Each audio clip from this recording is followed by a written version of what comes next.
Nakakuha na naman ng Buddha at gold bars. Totoo kaya ito? Ito yung ating pag-uusapan ngayon. Short video lang ito, mga ka-treasure hunter.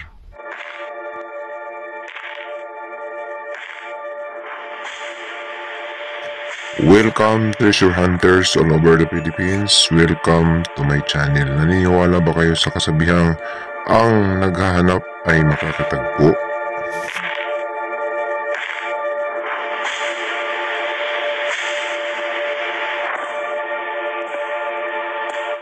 Magandang araw po sa inyong lahat. Mayong adlaw kaninyong tanan, Luzon, Visayas, Mindanao. Magbabalik na naman po tayo upang magbabahagi na naman po ng informasyon tungkol po sa Yamashita treasure hunting. At ang ating topic nga po na ibabahagi sa inyo ngayon tungkol po dito sa nakakuha na naman ng Buddha na parang bata at ilang pirasong mga gold bars. Short video lang po ito, kaya diretso po tayo sa atin pong pag-uusapang topic. Pero bago yan, tayo po muna ay magpapasalamat sa lahat po ng ating mga tagapanood, mga subscribers, bashers, haters. Maraming salamat po uli sa patuloy po ninyong pagsuporta, panunood po sa aking mga videos. So, tayo na naman po ay mayroon na namang napakagandang topic na ibabahagi sa inyo tungkol po dito sa bagong nakakuha, bagong padala lang kasi itong video. Maaring matagal na ito.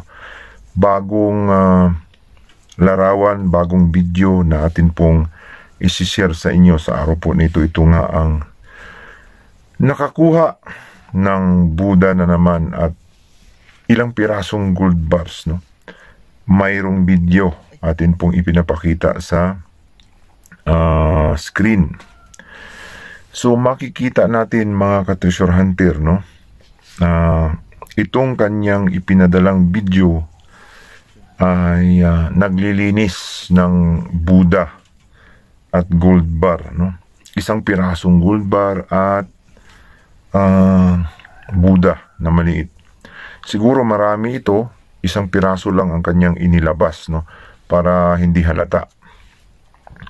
So nakikita natin na maitim din yung gold bars, no?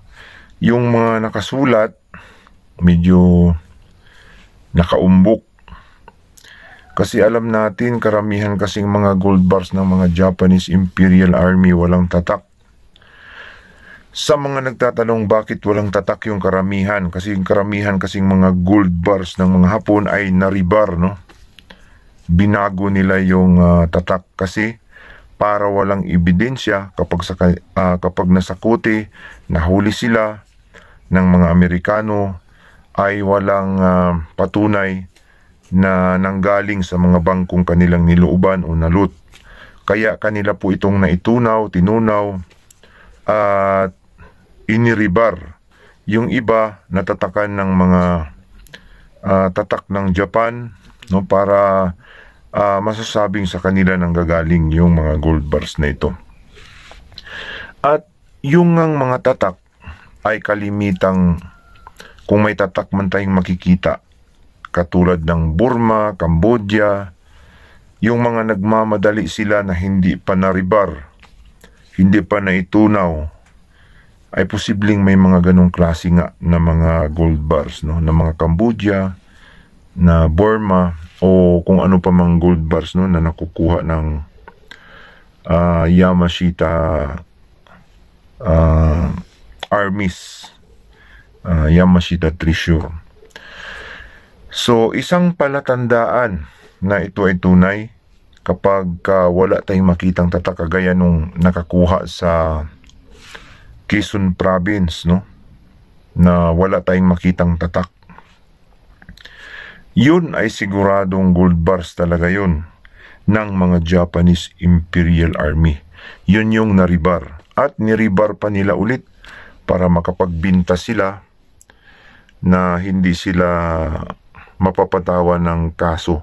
Kasi nasa standard na 12.5 kilo, binago nila sa 1 kilo, 1 kilogram.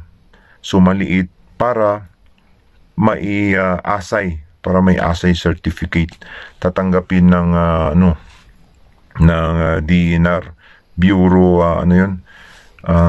yung bureau na nag-check nagbibigay, nag-i-issue ng certification o assay report.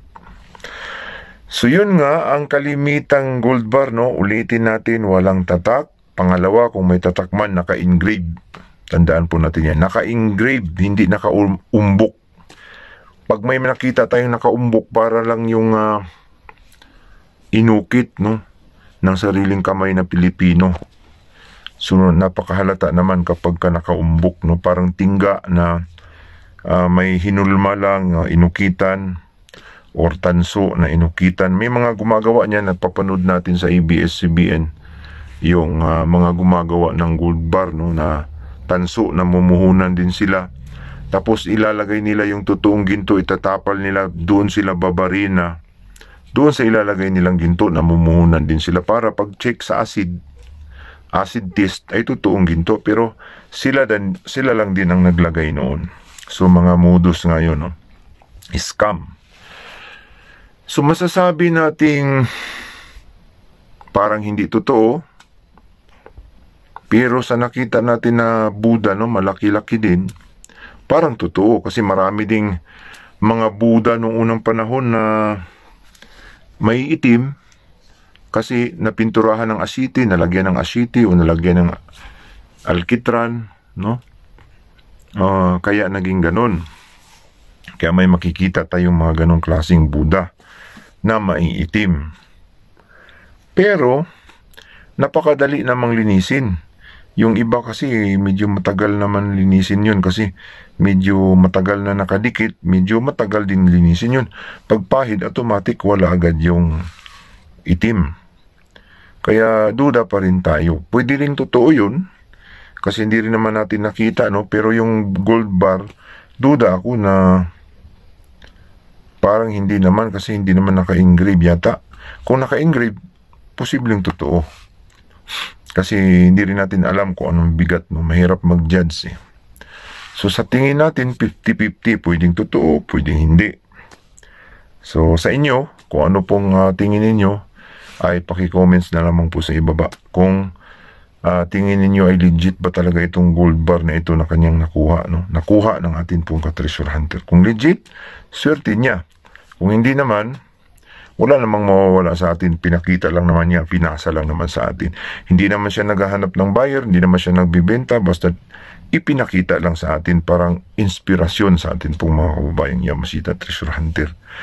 So kung ibebenta niya ito na piki, scam na yon. Pero pag ipinapakita lang, ay hindi masasabing scam. Ito po ay sharing lang na mayroon silang nakuha na mga items sa Yamashita Treasure Hunting. So ito ay nagpapalakas din sa atin ng loob. Wala pa tayong nakuha, wala pa kayong nakuha. So gaganahan tayong maghuhukay kung mayroon tayong makikitang mga ebidensya na nagpapatunay na mayroon talagang Yamashita treasure pala, no? Bago tayo magtapos, sa mga nagtatanong, bakit yung buhok ko ganito? Wig lang po ito. Ito ay bagay naman sa akin, no? Pero wig ito na pang mahabang buhok. At medyo maganda tingnan naman kasi ang kulay niya pink, no? Hindi naman na siguro ito pang babae. Pang lalaki din ito, pwede din sa lalaki. Pero wig nga lang ito, mga ka-treasure hunter. So yun nga, paki-comments na lang sa ibaba, no? Kung ano ang tingin ninyo sa bagong nakuha nila, bagong video lang pala. Maaring matagal na yan. So maraming salamat po. Short video lang po ito, no? Sana po ay nag-enjoy kayo, no? At gaganahan tayong maghahanap ng itinagong kayamanan ng mga Japanese Imperial Army noong Second World War. Maraming salamat po.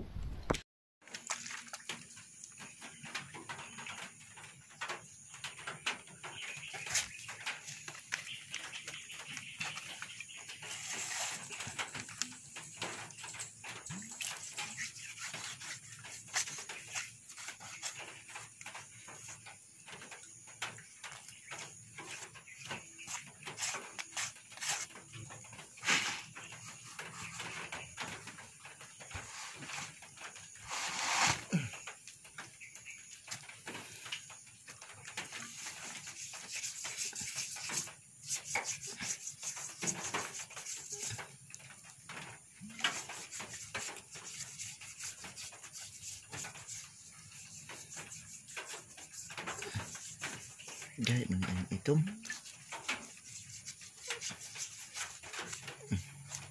Ito, giluwa na. Ay.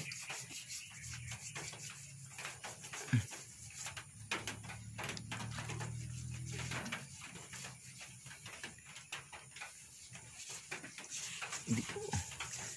Sumunang hugas itong katundaghan. Kamera ng gasolin ang yatag ni kuan. Rugong.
Sino na dito? Kato lang ng iyang itom ba?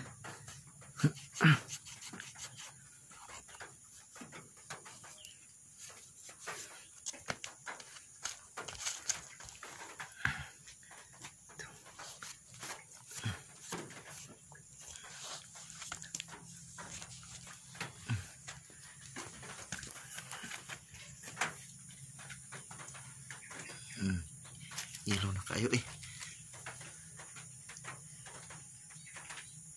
November 12, 2022. Okay. Swissy. Okay. Request by Busing Nonon. Okay, ito po yung harap, Swissy. Ito po yung gilid. Ito po yung likod. Dalawa po yung dalawa. Ito po yung likod. Tapos, ito po. Okay, dalawa. Okay. Okay. Okay.